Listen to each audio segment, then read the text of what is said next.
Conexão Logística, o podcast que aborda tendências locais e globais da cadeia de abastecimento e o seu impacto no nosso dia-a-dia.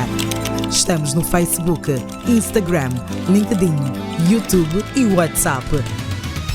Para mais informações, contacte 926 49 30 34. Conexão Logística, a voz da experiência. Olá, sejam bem-vindos à segunda edição, ou segundo episódio do podcast Conexão Logística.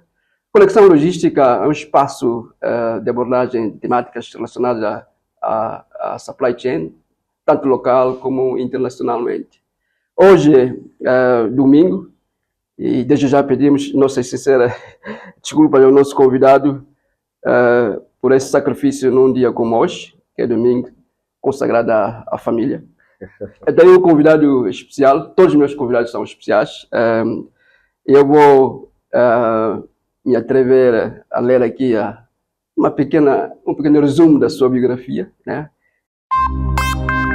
Conexão Logística, o podcast que aborda tendências locais e globais da cadeia de abastecimento e o seu impacto no nosso dia-a-dia. É um profissional, obviamente, angolano, que se destaca na área de logística, cadeia de abastecimento no geral, obviamente, com mais de 20 anos de experiência. Esse profissional acumula experiências globais com referência a empresas com referência internacional. Atualmente ele é diretor de operações de uma empresa, eu não vou citar aqui o nome, caso ele queira fazer o disclosure mais tarde, onde é responsável por carga terrestre dessa mesma corporação. A principal função dele é lidera a estratégia de crescimento, optimização de produtos, inovação, sempre focado, obviamente, na necessidade do cliente. No final, a gente quer sempre satisfazer nosso cliente. Portanto, ao longo da sua carreira, desempenhou várias funções, THL, SEVA e por aí além. Tem uma ficha interessante a nível acadêmica. É formado na administração aduaneira pela Universidade de Canberra e University of People, e ele é certificado de CIF, que em inglês significa Certified International Forwarder, e bastante também exposto à formação complementar a nível comercial e de liderança. Miguel, seja bem-vindo ao nosso podcast Conexão Logística, pioneiro nessa iniciativa no nosso segmento. Obrigado mais uma vez pela sua presença aqui. Eu que agradeço, eu agradeço imenso a oportunidade que me dão. Nós temos estado a interagir já há algum tempo e penso que é chegado o momento, portanto, e também agradecer o facto do Xavier ter dado este passo, que na verdade era um passo que já se pretendia dar há algum tempo.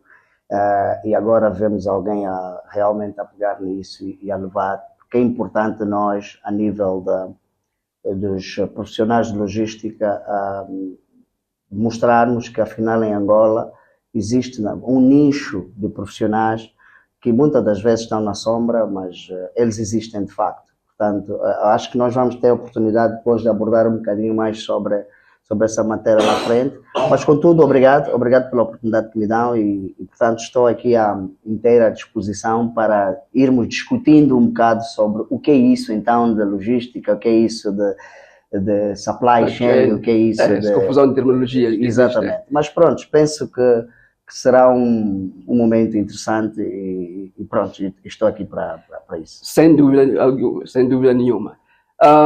Eu sempre começo com uma provocação. Também caiu de paraquedas a logística? Olha, muito interessante. Graças a Deus não, porque eu sou daquele tempo ainda dos que, não vou dizer que sou da primeira ou da segunda geração, mas pelo menos sou de uma geração já que pode dizer que é da geração primária também, porque hoje nós já estamos nos 50 anos para cima. Absolutamente. Portanto, já tivemos então, temos 20 anos de casa, portanto, no ramo da logística, mas eu não caio de paraquedas. Na verdade, eu fui convidado por um vizinho na altura que tinha uns caminhões e ele sentia alguma dificuldade em fazer a gestão dos próprios camionistas. Quando logística era só transporte, né? Quando a logística era só transporte. Entendia-se logística, até era diferente, entendia-se a logística como gestão de estoque. Portanto, basta ter uma coisa no armazém, guardar aquilo que era logística. E pronto, esse vizinho, eu sempre fui um jovem muito dinâmico e tive, pronto, é uma particularidade minha que é a liderança. Eu liderava os jovens do prédio.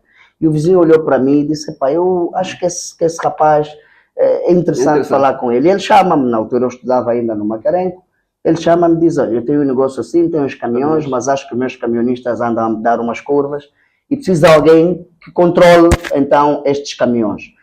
Estarias disponível para este desafio? Se não, por que não? E foi assim que eu entro, então, para este ramo. E comecei na poeira mesmo, lá no... Quem lembra ali no Porto de Luanda, havia um contentor ali na esquina, que aquilo tinha uma roulotte, onde todos os camionistas paravam, os despachantes, os camionistas paravam todos ali, e era ali onde eu também ficava. Eu lembro-me que a minha mãe dava-me 200 kwanzas todos os dias para ir trabalhar, e aqueles 200 kwanzas eu comprava uma sopa, um prato de sopa naquela cantina, e portanto começámos mesmo a partir dali. Como diz o brasileiro, no chão de fábrica. No chão de fábrica, exatamente. Mas pronto, a minha progressão foi sendo muito rápida, porque há uma questão que é muito interessante. Todos nós, praticamente, que somos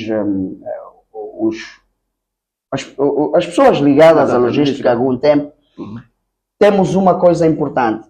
Até aquela altura não existia nenhum tipo de formação de logística em Angola, e quase todos nós fomos autodidatas. Mesmo até a geração anterior, quando estamos a falar da geração do mais velho Viegas de Abreu e outros, eles foram autodidatas também. Portanto, foram eles que começaram a ter essa logística no âmbito do oil and gas, e eles foram autodidatas. E nós fomos autodidatas. Aprendemos on the job, e depois é que fomos então evoluindo para outra dimensão, né? Absolutamente. Então não caiu de paraquedas. Não caiu de paraquedas para responder a sua... Bom saber. Era para fazer uma outra pergunta, mas vou aproveitar essa deixa, só para a gente alinhar aqui, sobre a percepção que tem da inserção dos profissionais na área de logística, hoje, no nosso segmento de óleo e gás. Ok. Olha, eu vou dizer, não só no segmento de óleo e gás, mas vou falar de forma geral e depois entrar um pouco para o óleo e gás. Eu acredito que vários passos já foram dados. Os passos importantes foram dados, mas há ainda muito por fazer. Portanto, quando se implementou este plano de angolinização, isto acabou por ajudar. Mas ainda continuamos a sentir, principalmente na questão salarial, em que tu tens um back-to-back, um estrangeiro e um local, e há uma diferença muito grande, quando na verdade os dois exercem a mesma atividade, o mesmo serviço. Se eu vou ficar 28 dias, ele vai ficar 28 dias. Fizemos exatamente a mesma coisa, até porque somos alternantes um do outro, mas depois o meu salário, comparado com o salário do estrangeiro, é um bocado diferente. Mas, por outro lado, é preciso notar também que hoje há, de facto, já muitos angolanos em posições de liderança nas empresas. E nós somos exemplos disso. Absolutamente. Embora não seja no ramo do oil and gas, mas a título de exemplo, a empresa em que eu trabalho, alguns anos atrás, era impensável um angolano estar na posição em que estou. E nós hoje, na nossa direção, só temos 12 estrangeiros. Toda a direção é nacional. Igualmente. Portanto, acredito que há passos que estão a ser dados nesse sentido, só precisamos é continuar a forçar. E temos que dizer a nós, angolanos, quando nos dão esta oportunidade, we need to deliver. Quer dizer, nós temos que realmente entregar para não deixar os nossos clientes em mãos alheias, para que as empresas continuem a pensar em trazer um estrangeiro que é para fazer aquele serviço que nós podemos fazer. Absolutamente. Então, só para concluir, portanto, local content, embora ele é vinculado também para empresas, mas a nível de recursos, também concordo, têm sido dados passos bastante significativos nessa inserção do angolano para ter mais responsabilidade a nível das organizações. Muito bom. Lendo o seu currículo, como eu fiz há pouco, ou a sua bio, gosta da palavra bio profissional, onde lidera estratégias de crescimento, organização de produtos, inovação, Nunca ouvi falar isso. O que é uma estratégia, então, de crescimento? Não, na verdade, como é que implementa ela? Não, a estratégia de crescimento, portanto, ela envolve a identificação e implementação de ações para expandir negócios, ou seja, através do aumento de receita, da conquista de novos mercados ou de lançamento de novos serviços. Portanto, na empresa em que eu trabalho, por exemplo, trabalhamos com análise de mercado, compreensão das necessidades dos clientes e desenvolvimento de soluções personalizadas. Portanto, isso inclui optimizar eficiência operacional, investir em tecnologia e criar sinergia com parceiros estratégicos. Praticamente, em suma, é isto que eu acho que é a minha definição para esta pergunta. Interessante. Obviamente é uma multinacional. Existem empresas angolanas pleitando esse segmento? Olha, na verdade sim. Nós hoje olhando para...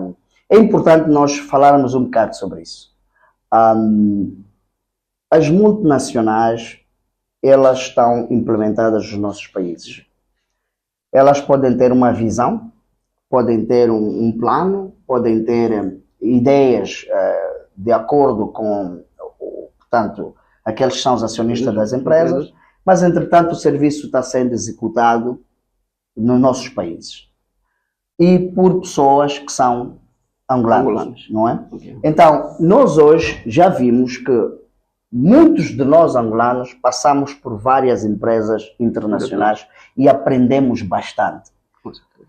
E, obviamente, que aqueles que são mais ambiciosos e até arriscados, se assim podemos dizer, após saírem destas empresas internacionais, acabarão por criar empresas locais.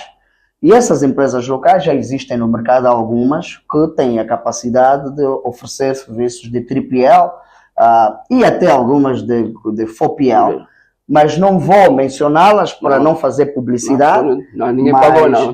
Até porque eu estou a fazer aqui um raid da própria minha empresa, não estou a mencionar, então não vou fazer publicidade gratuita para os outros. Mas já existem algumas, mas o trabalho ainda é muito longo. Temos ainda um trabalho muito longo para fazer. Notar que mesmo em determinadas áreas em que supostamente o conteúdo local devia se fazer sentido, ele não acontece porque ainda falta de nós mesmos, os locais, essa acutilância, esta força para fazer com que isso possa acontecer. A legislação já existe para forçar, e por que não forçamos essas Não, em alguns casos já existe legislação, mas aí está o problema. Portanto, é preciso um investimento para determinado tipo de negócio. Eu vou dar um exemplo muito prático. A legislação, por exemplo, relativamente às cabotagens, elas estão direcionadas praticamente para os locais. Mas agora, imagina se os locais têm capacidade para ter um feeder, têm capacidade para poder ter essa gestão, tanto no aspecto financeiro quanto no aspecto tecnológico. Portanto, é um investimento muito grande. E aqui depois voltamos à velha história, não é? Se quisermos andar, obrigatoriamente teríamos que nos conectar com alguém, com os grandes que têm já este know-how e têm essa expertise e têm essa capacidade financeira. E é aí onde realmente precisa-se fazer um esforço maior no sentido de se dar maior oportunidade dos angolanos poderem realmente serem eles a tomarem a liderança desta parte do negócio. Mas já existem alguns mais acutilantes, algumas empresas a fazerem isso com alguma acutilância. Muito bom. Aí, durante a sua explanação, fez menção a algo interessante sobre passarmos em várias multinacionais, aprendemos bastante. E eu cito sempre um exemplo, quando eu trabalhei numa multinacional, cujo nome não vou mencionar porque não pago publicidade, durante cursos de ética e compliance, ele dizia assim: funcionários dessa organização são um espelho para a sociedade. Se você encontrar um acidente ou algo que precisa uma intervenção humana na via pública, se vir alguém a fazer isso, então essa pessoa é da empresa X, porque nós somos assim. Ou seja, as organizações, as corporações grandes têm esse viés de realmente dar responsabilidade social, de treinar as pessoas, de moldar as pessoas em comportamentos melhores. Eu sou produto disso ali que tem melhorado nos tempos. Tua função, ela lida um pouquinho com movimentação terrestre, algo assim parecido. Como angolano, como é que nós podemos beneficiar dessa expertise que você adquiriu ao longo dos anos para, por exemplo, encontrar soluções sobre a nossa mobilidade rodoviária? Quais são os gargalos ou bottlenecks, se quisermos, que encontra no exercício quando faz esse planeamento de estratégia? Olha, aqui eu vou dividir isso em três pilares importantes. Primeiro, tem que ver com investimento em formação. O segundo, acesso à tecnologia. E depois, a terceira, a parceria estratégica. E aqui eu vou começar pela terceira, que são as tais parcerias estratégicas. Portanto, essa parceria estratégica é importante que o Estado, e aqui vou chamar um bocado a razão ao Estado, tem de passar a perceber que em determinadas matérias existem profissionais que ao longo da sua vida, ao longo da sua carreira, trabalharam em multinacionais e que adquiriram bastante conhecimento. Conhecimento científico, conhecimento tecnológico, expertise na matéria, mas, além disso, o mais importante, a ética e deontologia no trabalho. Ética e deontologia no trabalho são condições primárias para que estes funcionários possam trabalhar nessas multinacionais. E não é à toa que todos os anos nós somos obrigados a assinar, ou fizemos o curso de compliance e assinamos aquele contrato como é que se chama isso? Conflitos de interesse e por aí fora. Isto, parecendo que não, acaba moldando a nossa postura mesmo na vida social. Portanto, se nós no trabalho não somos nem corruptos, nem corrompidos, portanto, nem ativos e nem passivos, se eu trabalho numa empresa durante 30 anos com esse behavior, com esse comportamento, é natural que na sociedade eu também o tenha. Cria uma cultura. Cria uma cultura normal. E essa é uma cultura que depois vai passar também para a família, vai passar para os colegas, para os amigos e para todos aqueles que estão ao seu redor. E é preciso haver essa parceria. O que eu peço aqui é que o governo dê mais oportunidade a pessoas que, mesmo não estando politicamente expostos, e quando eu falo politicamente expostos, eles não estão num segmento político, não pertencem a um partido político, não pertencem a uma associação juvenil ligadas ao Estado, mas são pessoas que têm o saber e que estão dispostas a oferecer esse saber. Portanto, e nós, como angolano, como se diz aquele slogan, a pátria aos seus filhos não implora, ordena. Esse exercício estamos a fazer. Nós também, enquanto cidadãos, entendemos que temos que dar o nosso contributo à própria sociedade e à nação. E se o Estado nos chamar para que nós, de certa forma, contribuímos com o nosso saber, com aquilo que nós aprendemos ao longo do tempo nas empresas em que passamos, ganhamos todos. Ganhamos todos. Então nós não estamos a pedir nada mais do que sempre que se pensar nas políticas públicas e que vão ligar as questões sociais e principalmente ligadas ao ramo da logística, que chamem-nos e nós estamos disponíveis para poder dar o nosso contributo à nação. E, portanto, é esse enquadramento que eu faço em relação às parcerias que nós temos. O resto, nós temos ainda angolanos, por exemplo, eu vou citar aqui o Wander. O Wander tem estado a fazer formações de logística, portanto, de A a Z, portanto, e é esse tipo de angolanos que nós temos que aproveitar. O Wander Paquete faz esse tipo de formação, ele chama de Nó de Gordo, portanto, é o nome da formação que ele dá. Portanto, as empresas que estiverem interessadas em realmente formar os seus funcionários, mas receber uma formação, não aquela só ortodoxa que nós aprendemos nos livros, mas aprender de alguém que esteve no terreno e está no terreno, portanto, é uma das pessoas que nós podemos... E não é publicidade, mas na verdade é isto que nós também precisamos. Nós, os angolanos, temos que aprender a falar de nós mesmos, porque se nós não falamos de nós, ninguém fala. Esse é um dos objetivos. Eu vou aproveitar, abrindo um parênteses, se me permite. Um pouco antes, acho que durante a pandemia, ou pouco depois da pandemia, participei num concurso onde eles procuravam um diretor de supply chain. E é uma multinacional italiana. Depois de 4, 5, mas foram três etapas.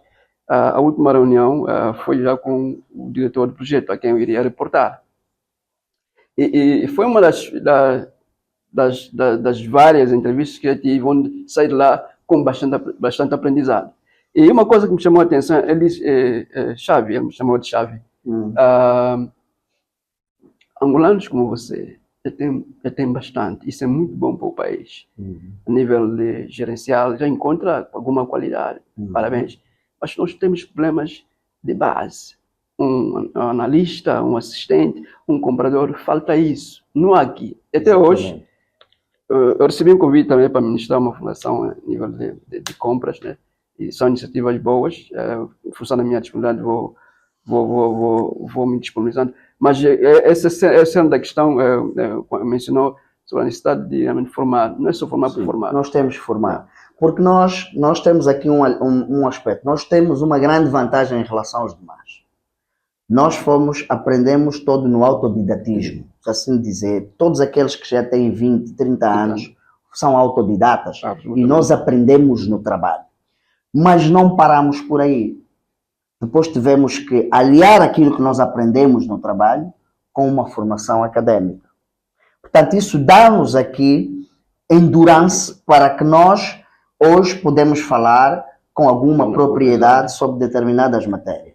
Então, isto já nós não podemos fazer com que a nova geração tenha de passar pelo mesmo, tenha de voltar a ser autodidatas. Não. Nós estamos aqui e temos que aproveitar essas iniciativas como a do Wander para fazer essas formações. Nós não precisamos que venham aqui pessoas de fora para vir fazer essa formação. Nós temos angolanos. E essa parceria que é preciso. O Porto de Luanda quer fazer uma formação. Tem que chamar o Wander. Chama o Xavi, chama o Miguel. Um despachante quer fazer uma formação mais na área do transitar para perceber um bocado do que é que nós fazemos e sair um pouco da área aduaneira. Chamem-nos. É esta parte que se precisa fazer. E eu acho que são passos importantes, mas também é preciso que nós também temos que fazer levantar a nossa voz. E esse podcast de Conexão Logística é exatamente um dos caminhos que nós estamos a utilizar para que a nossa voz possa chegar onde nós não conseguimos estar. Absolutamente. Já mencionei no começo, quando li a sua trajetória, tem bastante formação sólida a nível da área que atua. Acha que... como é que eu vou colocar essa questão? Em termos de meritocracia, acha que as empresas hoje valorizam isso? Eu não vou só falar em empresas privadas ou corporações multinacionais, mas no geral o país.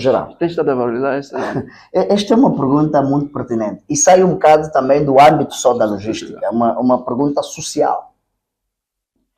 E nós, infelizmente, temos uma cultura social.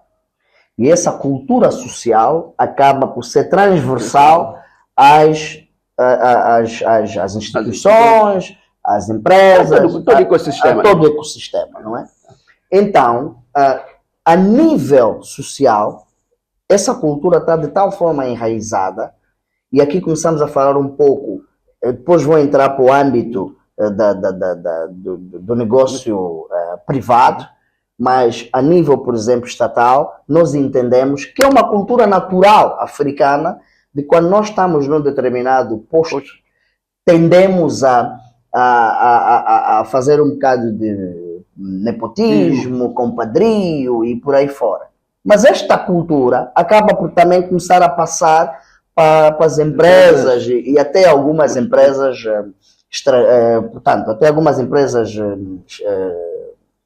Estrangeiros? particulares, não propriamente estatais, também aplicam a mesma postura.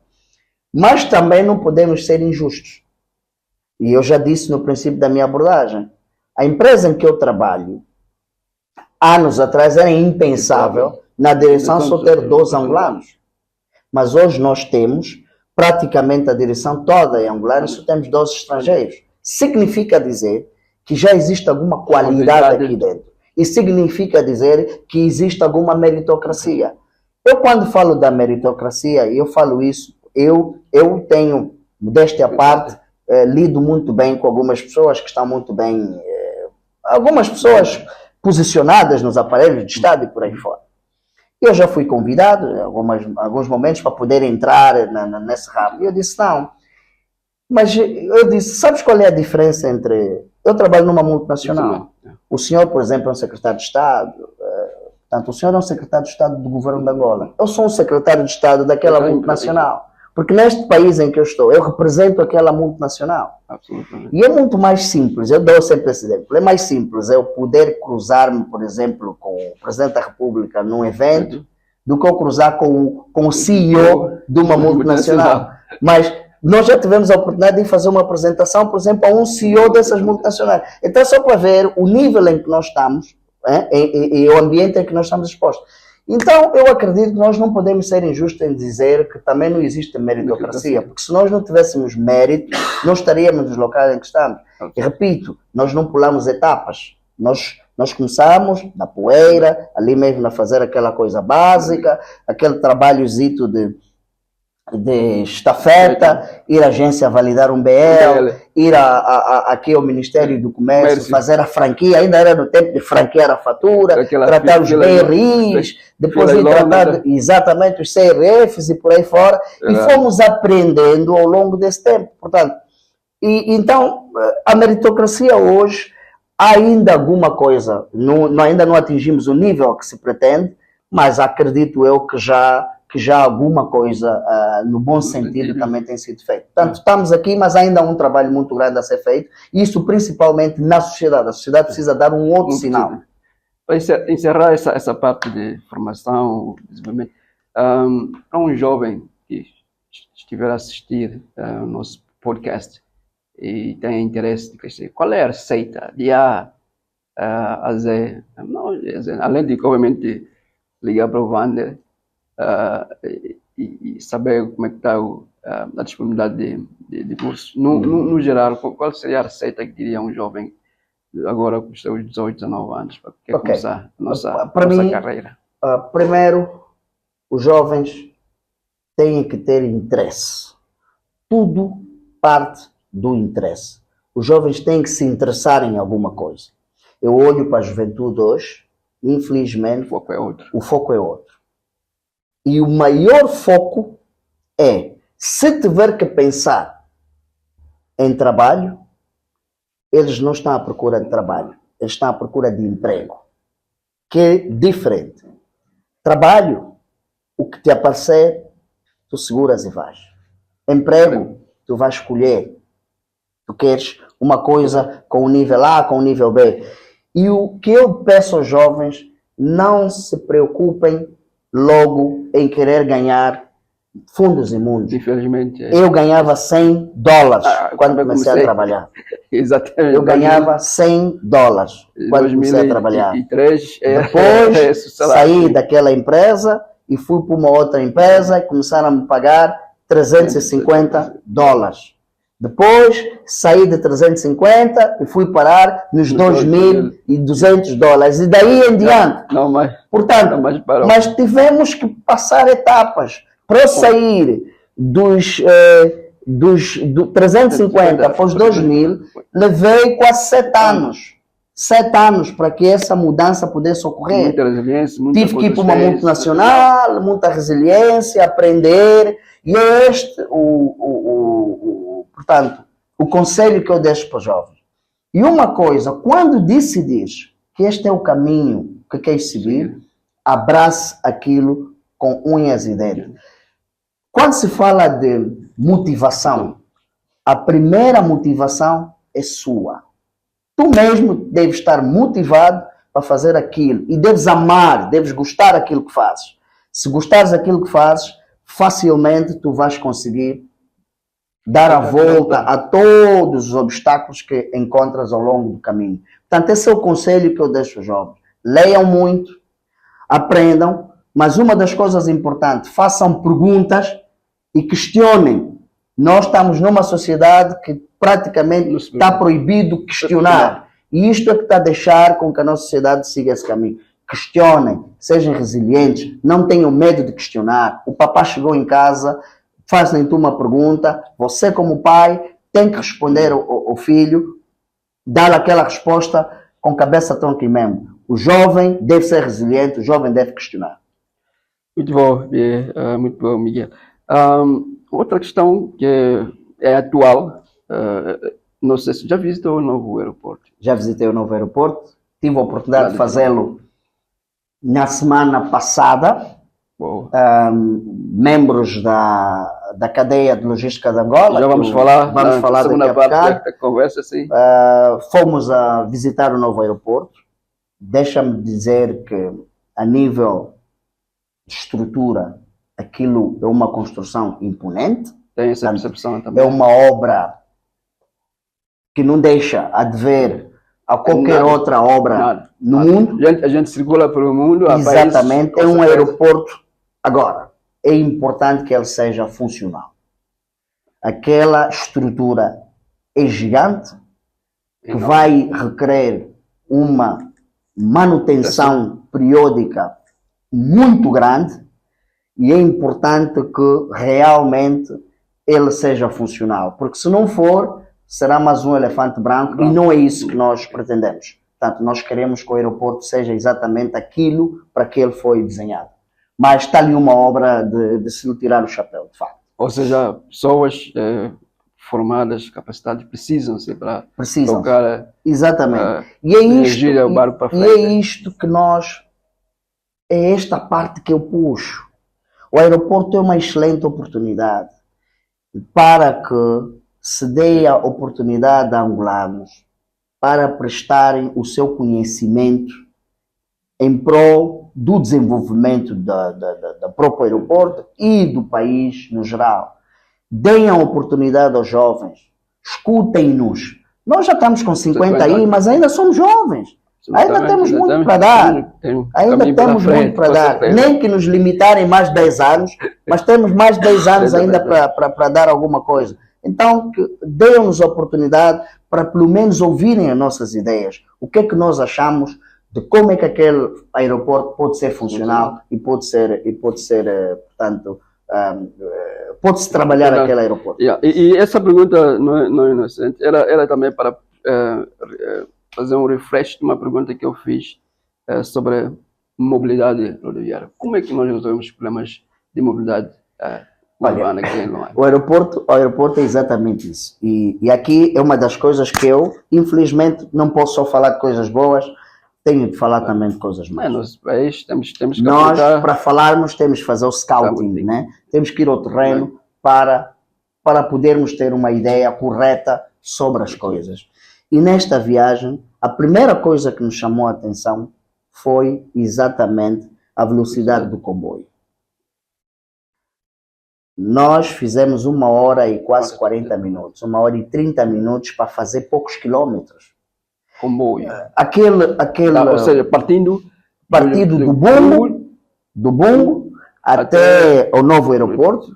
Portanto, levamos 1 hora e 40, se não me engano. É muito. E segundo ouvi, isso é ainda por confirmar, aparentemente aquele comboio express não vai parar nas demais estações. Ele vai fazer Bungo aeroporto Bungo, que para mim é um contrassenso. Se eu vivo em Viana, por exemplo, eu tenho que voltar ao Bungo para depois pegar um outro táxi para voltar para casa. Acho que isso não é funcional. Talvez existirão linhas diferentes? Não, deveriam. Deveria existir, tu chegas num determinado ponto, saltas para a linha azul ou para azul, como é nas outras realidades. Exatamente. Mas aparentemente não. E o que me choca não é isso, o que me choca é a justificação que se está a dar em torno disso. É que este comboio, aparentemente, não vai parar nessas outras estações, porque são zonas de risco e os passageiros poderão ser assaltados. A ser verdade esta justificação, nós, enquanto pessoas ligadas ao ramo de logística, não podemos, de facto, aceitar este tipo de justificação. Se é um problema de segurança, existem instituições próprias para resolver esse problema de segurança e não é limitar agora os passageiros a terem que ir de um ponto para o outro sem poderem parar nas estações. Espero bem que isso não seja algo que realmente vai acontecer ou que seja somente uma informação que não seja correta, mas se for uma informação correta, infelizmente, acredito que já aí começamos mal. Outro detalhe, embora depois recebemos explicação no terreno de um jovem muito simpático que estava lá e para já mandar um abraço se ele estiver a ver isso, acho que ele foi muito profissional, o jovem que nos atendeu no aeroporto. Nós estávamos a verificar as máquinas, aquelas máquinas de fazer o check-in rápido. Isso. Infelizmente não tem caracteres em português, as máquinas só estão em língua estrangeira, que é um contrassenso num país como Angola, e que a maior parte das pessoas, e até quem já começou a utilizar são angolanos, não faz sentido aquelas máquinas não terem. Mas o rapaz prontamente informou-nos que as máquinas ainda não estão a operar, exatamente porque precisa-se fazer essa atualização do software para que ela possa ter esses caracteres em português. Mas que para mim, a nível de organização, gestão, planeamento, já falhamos, porque a priori as máquinas ao serem colocadas já tinham que ver com esses caracteres. Depois vamos ter que pagar mais uma empresa que vai fazer aquela atualização de software. E é exatamente aqui onde eu vejo que o problema da Angola o problema da Angola nunca foi em campo, mas sim rigor na despesa. Esse é o nosso problema. Muito bom. Continuamos com o podcast Conexão Logística. Fazer um breve intervalo e já retomar. Conexão Logística, o podcast que aborda tendências locais e globais da cadeia de abastecimento e o seu impacto no nosso dia a dia. Estamos no Facebook, Instagram, LinkedIn, YouTube e WhatsApp.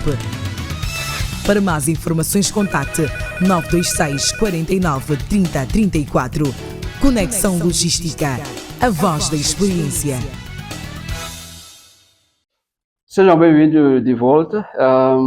Continuamos aqui em conversa com o nosso convidado especial, o Miguel Tumba. Dispensa apresentações a essa altura. Nessa segunda parte, vamos conversar sobre um grupo que hoje começou no WhatsApp, né? Ele é um grupo do WhatsApp. Olha o que a tecnologia faz. Consegue unir várias sensibilidades. Então, o grupo se chama Cadeia de Abastecimento. Cadeia de Logística de Angola. Então eu copiei mal. Cadeia de Logística de Angola. Cadeia de Logística de Angola. Claro, é verdade. Está correto. Podes falar um pouquinho do CLA?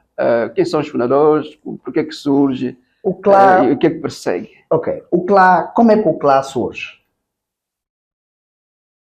Nós trabalhamos na mesma empresa, os fundadores trabalharam na mesma empresa. E aqui estou a falar de Miguel Tumba, aqui presente, Vandre Paquete, Daniel Comboio, Lironel Cafala e até certo ponto também o Vítor Gomes. Sim. Todos nós fomos colegas na DHL Global Fund, passa a publicidade. Só para que as pessoas percebam como é que esta CLA surge. Muito importante. Fomos colegas. Faz parte da história, né?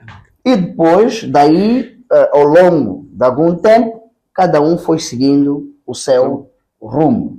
Cada um foi parar numa empresa diferente. O único que depois se manteve ainda na DGF foi o Vítor. Que depois, já não está lá também, mas ele continuou. Eu, Vandre e o Lironel e o Daniel Comboio saímos e fomos para outras empresas. E nós sempre tivemos essa preocupação de olhar a questão da logística como tal, principalmente no ramo do freight forwarding. Porque entendíamos, se reparar, ao longo de muitos anos, não havia propriamente uma associação dos transitários em Angola. Havia, sim, uma associação dos agentes de navegação e transitários. E essa associação dos agentes de navegação e transitários, praticamente os transitários iam à reboque dessa associação dos agentes de navegação. E o que acontecia? Nós sentíamos que aquela associação defendia mais os interesses da parte do armador, portanto, dos agentes de navegação, e não propriamente dos transitários. É só olhar que ao longo dos anos que essa associação existiu, quem foram os corpos diretivos daquela associação? Sempre foram as pessoas, portanto, pessoas indicadas pelos armadores. Hoje já temos outras associações de transitários, acredito que já deve ter mais do que 2, ou mais do que 3, mais do que 4, estão várias por aí, que este é o outro problema que nós temos que procurar resolver, e a CLA vem exatamente nisso. Para que termos 4, 5, 6, 7 associações, cada uma puxada de um lado, e não nos juntarmos todos dentro da CLA e fazermos então aqui uma sinergia para que a nossa voz de facto possa ser ouvida. Então, na CLA, nós não discutimos somente assuntos relacionados com o transitário. Esta aqui é a diferença da CLA. Nós discutimos assuntos relacionados com toda a cadeia de logística e todos os intervenientes na cadeia, inclusive aqueles que são estatais, desde a Polícia Fiscal, a própria EGT, o Porto de Luanda, os terminais que não são estatais, mas em alguns casos são, por exemplo, Lubito e por aí fora. Portanto, nós queremos incluir todos os stakeholders envolvidos na cadeia, por isso é que ela é chamada cadeia de logística de Angola. Até as plataformas logísticas que estão sendo criadas, temos que estar todos inclusos na mesma cadeia de logística de Angola. Mas isto, obviamente, que é um plano a longo prazo e que tem várias fases que devem ser seguidas. Ela começou num grupo de WhatsApp, mas olha que esse grupo de WhatsApp, se olhar as personalidades que estão nesse grupo de WhatsApp, nós temos desde pessoas ligadas ao ramo de logística, compras, freight forwarding, despachantes, supply, todo mundo está ali, mas conseguimos incluir também pessoas que estão na ARCLA, que estão noutras instituições do Estado, para que eles possam ouvir-nos e provavelmente levarem alguns dos nossos recados, não é? Então a CLA surge nisso. Portanto, os fundadores são essas pessoas.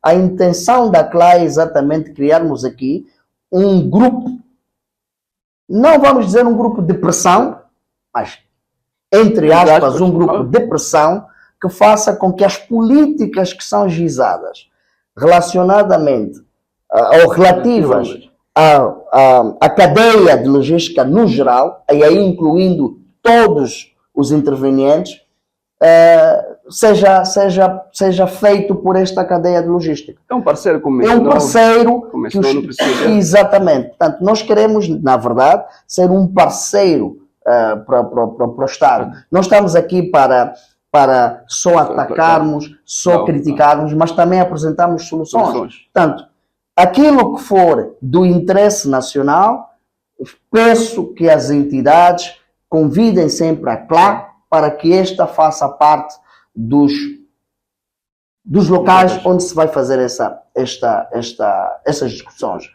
Ela ainda não é um ente jurídico. Por quê? Estamos agora a trabalhar para transformar a CLA num ente jurídico. Portanto, este é o passo a seguir, mas ainda temos que acertar alguns pormenores, mas muito brevemente, acredito, e largo já aqui o desafio também aos meus colegas, não só os fundadores, mas todos aqueles que são intervenientes na CLA, exatamente, para que realmente nós demos esse passo para transformar então a CLA no ente jurídico. E aí também, obviamente, termos a maior possibilidade do próprio governo, o Estado e outras instituições poderem lidar conosco de forma mais correta. Mais formal. Exatamente. Formal, exatamente.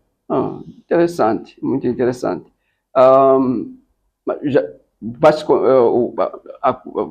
Prevê-se então essa transformação, criação como uma entidade jurídica, considerando o dia em que for assinada, elaborada a escritura, ou desde que existe como grupo? O que seria interessante? Bom, isto será, eu não posso advogar isso de forma unilateral, portanto, isso é uma decisão que depois há de ser tomada e faz parte exatamente dessas discussões que nós vamos tendo, no sentido de congregar ideias.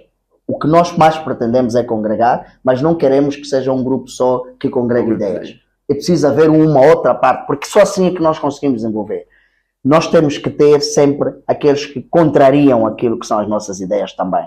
Portanto, e nós, nesse sentido, acreditamos que este ano já não será possível termos portanto, a entidade criada, mas é um desafio que nós lançamos a todos os integrantes da CLA, para que até o primeiro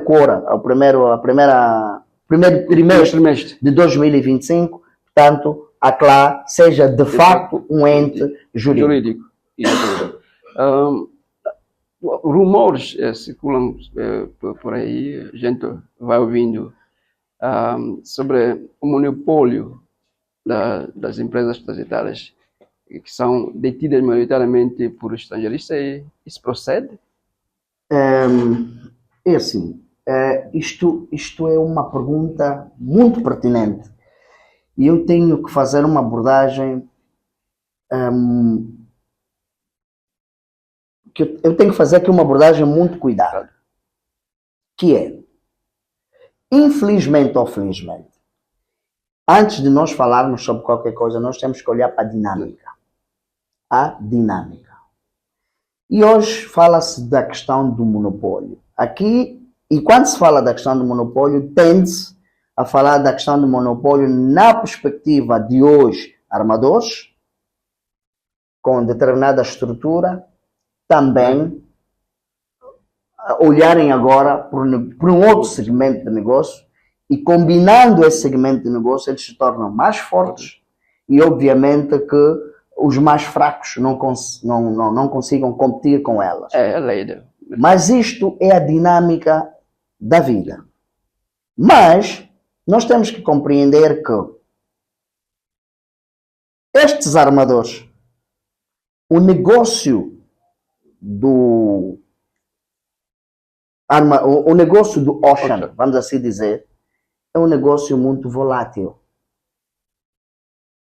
E são empresas que já têm 100 anos, 120 anos, 300 anos e conhecem esse negócio. Não se pode negligenciar. Exatamente. E eles percebem qual é a tendência. Hoje, com a criação do e-commerce, com a criação de uma série que a tecnologia veio trazer grandes desafios nestes armadores. Obviamente que eles, visionários, tiveram que olhar, ok, nós temos que continuar a fazer, mas não podemos estar só dependentes deste negócio. E foram criando outros segmentos.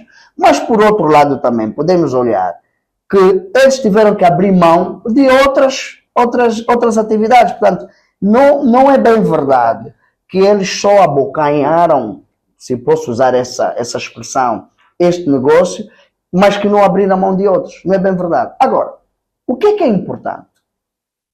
É importante que nós, embora sejamos pequenos, temos que ser organizados, acutilantes, e temos que ter know-how e expertise naquilo que é a prestação de serviço que nós estamos a fazer. E nós temos que ser ambiciosos de acordo com a nossa dimensão, que às vezes também temos essa dificuldade. Tu não tens uma estrutura para determinado tipo de negócio, mas queres também ter como é que eu vou dizer, faz um target para aquele negócio. Obviamente que vais falhar. Vai.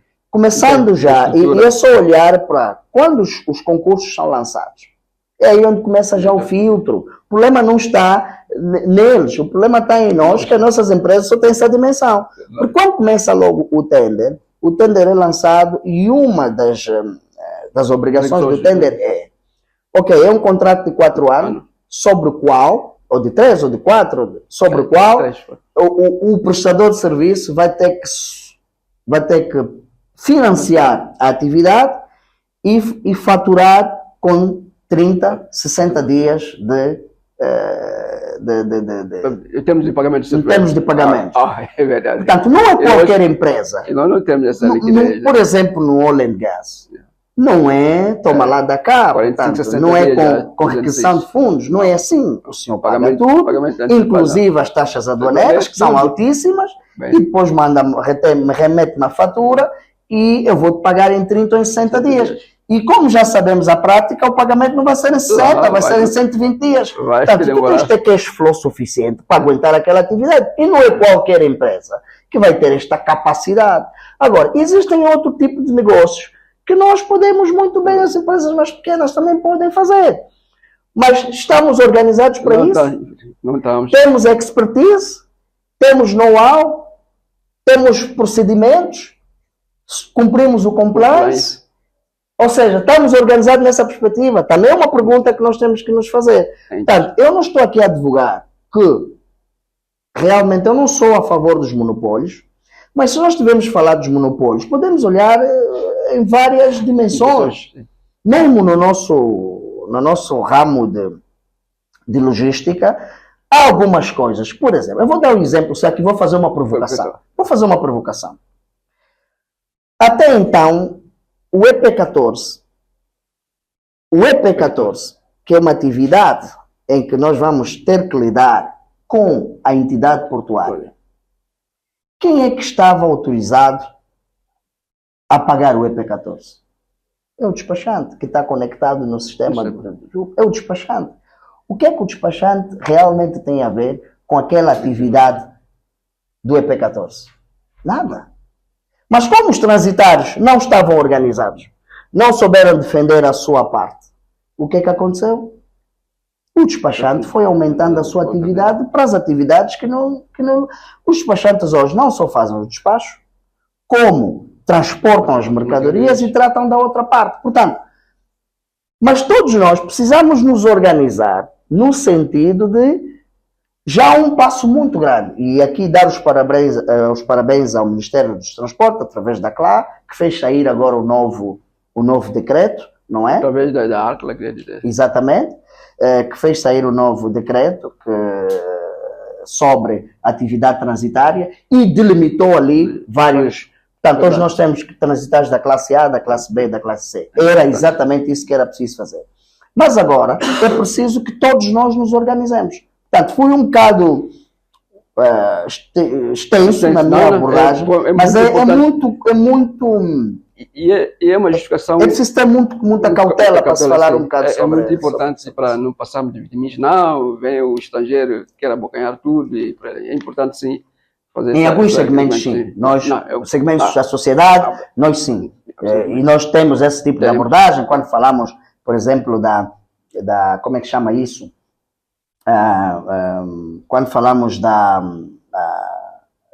do próprio país em si, não é? Em que nós sentimos que, por exemplo, a nível alimentar, mas essas são contas de outro rosário, que não é aqui chamado, mas pronto, realmente é por aí. Está certo.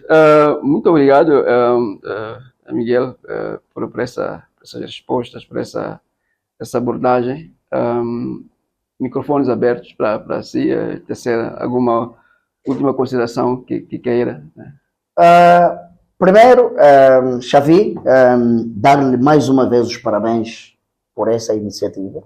Obrigado. Se reparar, mesmo no grupo CLA, nós falávamos várias vezes na necessidade de termos que criar um podcast, mas não saíamos daí. Yeah.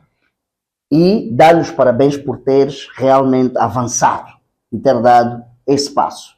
E nós estamos aqui para dar-lhe o suporte necessário sempre que precisar de nós. Nós estamos aqui para dar o suporte necessário. Muito obrigado. Segunda nota é realmente mandar uma mensagem a quem de direito que já existem vários angolanos resilientes e que querem, de facto, fazer coisas boas para esse país. Só que muitas delas não estão inseridas no âmbito político e é isto que nós pedimos que se dê abertura para que, independentemente de tu não seres de um partido político, mas tens alguma coisa para oferecer, que se dê abertura para que essas pessoas possam também contribuir. É importante. E nós, como angolanos, amamos Angola. Eu costumo dizer o seguinte: eu não tenho outra pátria. Essa é a nossa pátria. Eu nunca tive pretensão de emigrar, de deixar o meu país. Nunca. Não tenho outra pátria que eu possa ir bater a porta. Só tenho Angola. E se não conseguir fazer de Angola um sítio bom para os meus filhos, para os meus netos, para os meus bisnetos viver, nós, enquanto jovens, falhamos como nação e falhamos como jovens. Então, nós estamos aqui para dar o nosso contributo, sabendo das dificuldades todas que nós passamos, mas estamos aqui para dar o nosso contributo. Também podíamos fugir como os outros fugiram. Também poderíamos virar as costas ao país como os outros fizeram. A situação social, às vezes, exige isso. Mas nós estamos aqui resilientes, nos fizemos aqui. Eu os agradeço ao meu pai. Quando era mais jovem, a minha mãe queria que nós também emigrássemos. E o meu pai nunca concordou que nós emigrássemos. Estudamos aqui e depois, mais tarde, é que fomos fazer... Aquelas especializações que são importantes sempre. Nunca saímos do país, estamos aqui, estamos a receber muitos dos nossos que foram e agora estão a voltar, ok? São opções que cada um tem na vida. Sim. Mas este país é rico. Esse país tem potencial. Enorme. Infelizmente, nós estamos aqui numa abordagem meramente de logística e não podemos sair muito desse âmbito, porque senão poderia aqui fazer uma abordagem muito mais abrangente sobre isso. Mas o que eu peço só é que os governantes entendam uma coisa. Como dizem os franceses, nous sommes d'ici. Nós, Bakongo, dissemos yetu a yetu. Nosso é nosso. Então nós temos que defender o que é nosso. Kiaku, kiangane, kiangana. Temos que defender o que é nosso e temos que manter esta Angola como um país bom para se viver. Essas são as minhas últimas palavras e que eu deixo para a reflexão. Muito obrigado. Muito obrigado. Eu vou fechar com Tiago, Tingana. Queríamos nós lá em Cabinda. Exatamente. Muito obrigado. Eu é que agradeço. Obrigado. E assim terminamos a edição de hoje. Como eu disse, com um convidado especial. Conexão Logística veio para ficar. Muito obrigado. Até a próxima. Conexão Logística, o podcast que aborda tendências locais e globais da cadeia de abastecimento e o seu impacto no nosso dia a dia. Estamos no Facebook, Instagram, LinkedIn, YouTube e WhatsApp. Para mais informações, contacte 926 49 30 34. Conexão Logística, a voz da experiência.